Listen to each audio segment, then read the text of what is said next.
बिस्मिल्लाहिर्रहमानिर्रहीम। अस्सलाम वालेकुम। अबरार रशीद आपकी खिदमत में एक मरतबा फिर हाजिर है और आपसे दरख्वास्त है कि अगर अभी तक आपने इस चैनल को सब्सक्राइब नहीं किया तो इसे सब्सक्राइब कर लें। जो बेल आइकन है उसको ज़रूर प्रेस कीजिएगा। आपका बहुत बहुत शुक्रिया। दो बहुत अच्छी खबरें हैं, बड़ी खबरें हैं पाकिस्तान के लिए।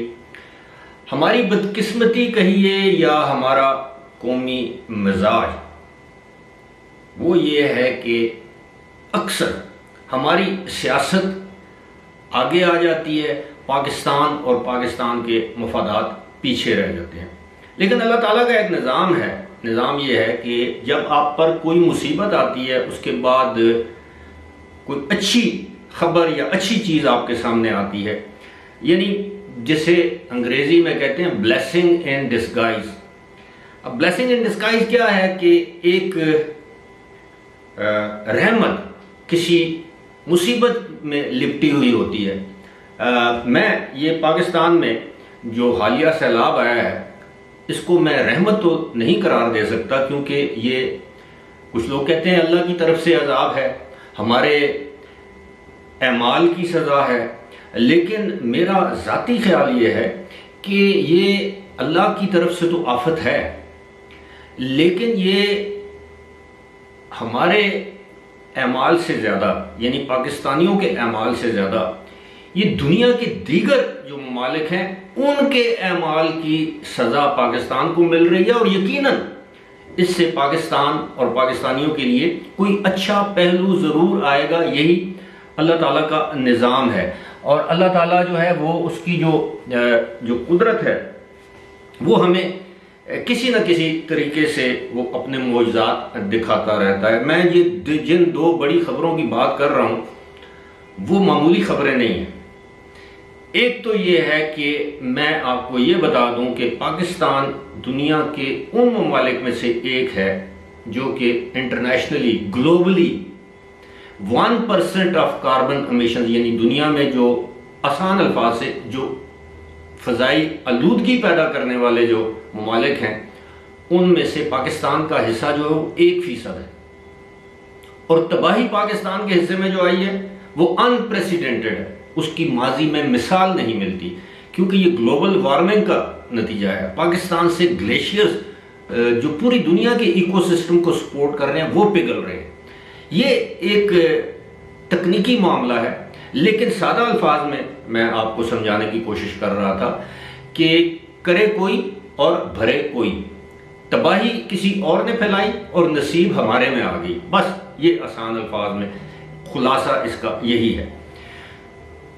एक खबर तो ये है कि जिस तरह आपने थंबनेल पर देखा होगा कि यूएई के एक हुक्मरान वो हम पर मेहरबान हुए, पाकिस्तान पर मेहरबान हुए। लेकिन वो खबर मैं आपके साथ शेयर करूंगा, लेकिन उससे पहले अक़वाम मुत्तहिदा के सेक्रेटरी जनरल, जिसको आप ये भी कह सकते हैं कि अक़वाम मुत्तहिदा के वज़ीर आज़म, गैर सरकारी तौर पर वो वहाँ के वज़ीर आज़म समझे जाते हैं। अब एंटोनियो गुटेरेस उनका नाम है, मेरा ख्याल है अर्जेंटीनन है, बहरहाल जहाँ के भी हैं, उन्होंने पाकिस्तान का दौरा किया। इस वक्त वो पाकिस्तान के दौरे पर हैं। वो गुज़श्ता रोज़ पाकिस्तान आए और उन्होंने सैलाब ज़दा इलाकों का दौरा किया। आज वो सक्कर पहुँचे। इससे पहले, अपने दौरे से पहले, उन्होंने $160 मिलियन पाकिस्तान के लिए एक फ़ंड कायम किया और पूरी दुनिया से अपील की कि वो पाकिस्तान की सैलाब के हाथों होने वाली तबाही में अपना किरदार अदा करें। यानी किरदार तो तबाही में उन्होंने पहले ही अदा किया है, लेकिन ये जो तरक्की याफ्ता सो कॉल्ड मुहज़्ज़ब ममालिक हैं वो पाकिस्तान की इमदाद करें।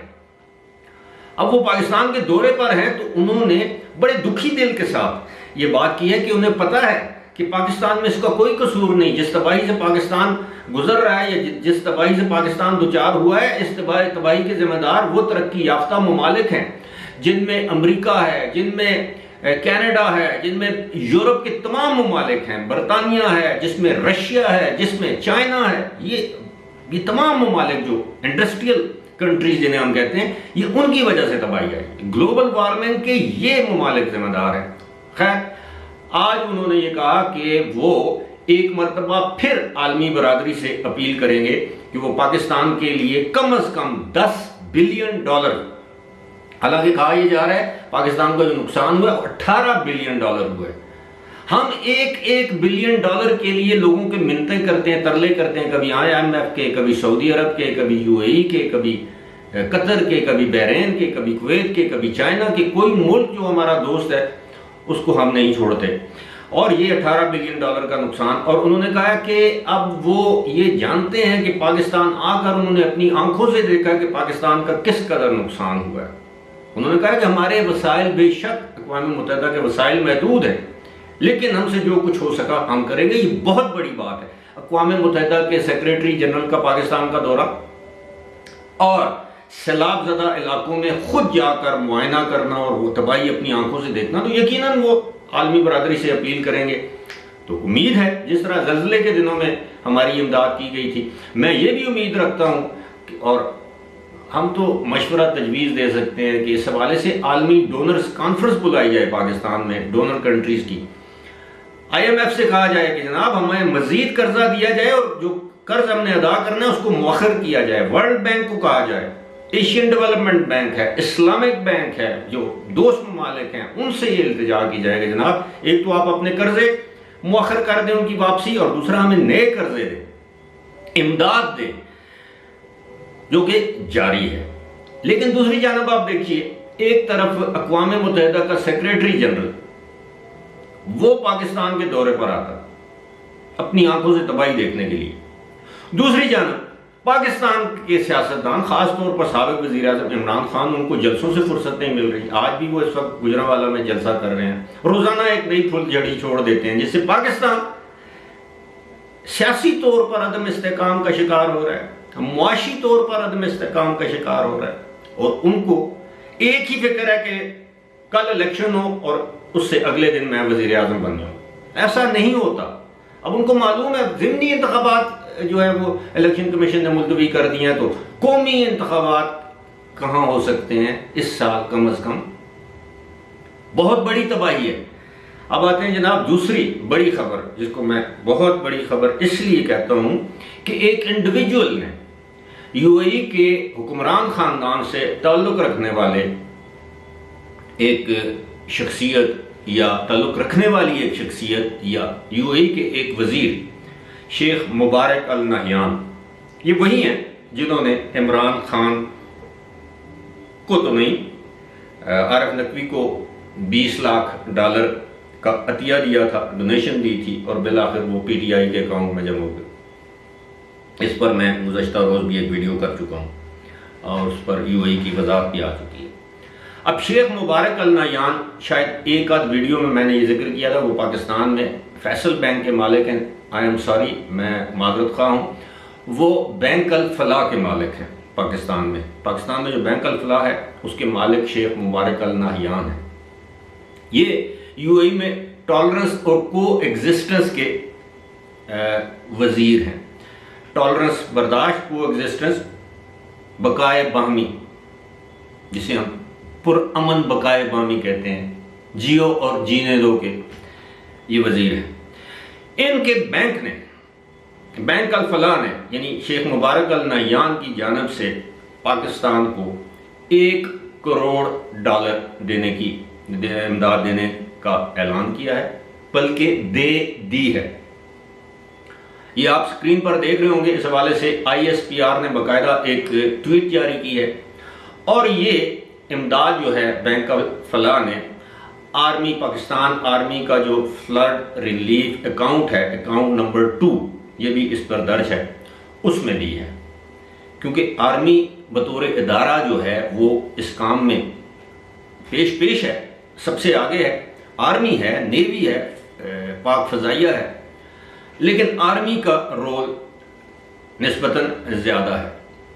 अब जाहिर है आर्मी को भी फंड्स की ज़रूरत होती है, तो बहुत से मैं जानता हूँ इस तरह के इमदादी इदारे हैं या इस तरह के ममालिक हैं जिन्होंने बराह रास्त, यानी जो एड इमदाद दी है, इमदादी सामान दिया है। मिसाल के तौर पर UAE और तुर्की ने जो इमदादी सामान या इमदादी सामान से भरे जो जहाज़ भेजे हैं, वो बराह रास्त आर्मी के सुपुर्द किए गए हैं। आर्मी भी पाकिस्तान का एक इदारा है, एक महकमा है बुनियादी तौर पर, हुकूमत पाकिस्तान के मातहत आर्मी को भी अगर इमदाद आती है तो वो पाकिस्तानियों के लिए, और आम तासुर ये है कि ये इमदाद ठीक तरीके से तकसीम होती है, इसमें कोई छोटे बड़े अमीर गरीब कोई इस तरह का मामला रवा नहीं रखा जाता, सबको इक्वली डिस्ट्रीब्यूट होती है, कम से कम हम ये समझते हैं और सारे पाकिस्तानी यही समझते हैं कि आर्मी में इस तरह की हैंकी पैंकी नहीं होती। हालांकि ज़लज़ले के दिनों में हमने बहुत देखी हैंकी पैंकियाँ भी, वो एक अलग बात है। अब ये जो शेख मुबारक ने ये जो फंड दिया है, ये आप यकीन कीजिए मामूली बात नहीं है। इससे पहले 1 अरब रुपया पाकिस्तान में एक कंपनी है, टेलीकॉम कंपनी जैज, उन्होंने देने का ऐलान किया हुकूमत पाकिस्तान के फंड में। अब देखिए पाकिस्तान में कितनी मल्टीनेशनल कंपनी है जिनको मल्टी नेशनल कहते हैं, कितनी होगी, सैकड़ों नहीं तो दर्जनों की तादाद। और उन कंपनियों को भी चाहिए कि आप पाकिस्तान से पैसा कमाते हैं तो अब पाकिस्तानियों पर बुरा वक्त आया तो आप थोड़ा अपना हिस्सा इसमें डालें। मुमकिन है डाला भी होगा, लेकिन मेरी हुकूमत से एक दरख्वास्त है, वो जो गुज़श्ता दौरे हुकूमत में इमरान खान की काबीना ने फैसला किया था, जो बरतानिया से तकरीबन 48 अरब के करीब वो लूटी हुई रकम हुकूमत पाकिस्तान को अदा की गई थी, जो कि उस वक्त की काबीना ने मलिक रियाज को दे दी और मलिक रियाज ने सुप्रीम कोर्ट में अपना जुर्माना जो था वो अदा करने में वो रकम इस्तेमाल की। मेरी हुकूमत से दरख्वास्त होगी कि वो 48 अरब या 49 अरब या 50 अरब है, जितना भी वो पाउंड्स में वो रकम आई थी, वो सारे का सारा पैसा उस अकाउंट से निकाले या सुप्रीम कोर्ट से इस्तदा करे कि जनाब ये लूटा हुआ पैसा है, या स्टेट बैंक जहां भी या मलिक रियाज के पास है उनसे वापस ले, और वो रकम जो है वो सैलाब ज़दगान के लिए इस्तेमाल की जाए। इससे बेहतर उसका इस्तेमाल क्या होगा कि पाकिस्तानियों से लूटी गई रकम गैर कानूनी तौर पर बरतानिया में, उसको कहते हैं crimes proceeds of criminal activity, किसी जुर्म की पादाश में जो रकम आपने हासिल की हो, वो बरतानिया ने जब्त की, पाकिस्तान हुकूमत पाकिस्तान को दी। इमरान खान ने 458 कनाल ज़मीन ली, इमरान खान और उनकी अहलिया ने एक अलकादर यूनिवर्सिटी के नाम पे, और वही 5 के रात हीरे लिए और सेट लिए, पता नहीं क्या क्या लिया, और 50 अरब। और सुनने में ये आ रहा है कि मुबैना तौर पर इसमें वो शहजाद अकबर ने भी कोई 1.5 अरब रुपया मरा है, लेकिन इन सब से ये पैसे बरामद, और दूसरों को डाकू कहते हैं। अब अंदाजा कीजिए, फिर कहते हैं कि जी मैं हूं सादिक और अमीन, नाउज़ुबिल्लाह। अभी तो मैं उस बात पे आ नहीं रहा, आप हर तीसरी तकरीर में बात में अपने आप को नबी पाक हज़रत मोहम्मद सल्लल्लाहु अलैहि वसल्लम, जिनका नाम आप दुरुस्त तरीके से नहीं ले सकते, आप सल्लल्लाहु अलैहि वसल्लम नहीं कह सकते, आप अपने आप को उनसे तशबीह देते हैं, उनसे मुकाबला करते हैं अपनी ज़ात का। डरिए उस दिन से, आपके ऊपर पकड़ तो आ गई है, लेकिन डरें, इस्तिग़फ़ार करें, तौबा करें, कौम से माफ़ी मांगें, अल्लाह से माफ़ी मांगें, ताकि आपकी मुश्किलें आसान हों। फ़िलहाल मुझे दीजिए इजाज़त। खुदा हाफ़िज़।